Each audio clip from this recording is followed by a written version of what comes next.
tayo ng eggplant. Lagyan na natin ng eggplant.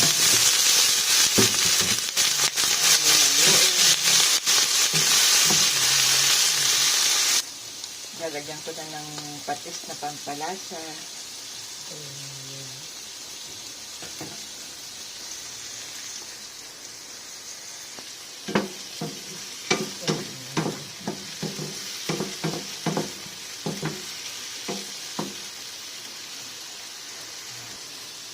Tatakpan ko muna ito hanggang sa maluto.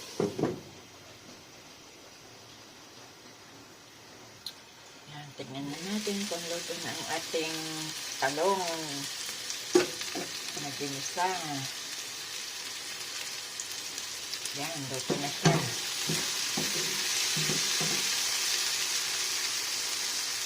Luto na ang ating eggplant. Lagyan na natin sa ating lagayan. Kainan na guys. Yan ang ating food.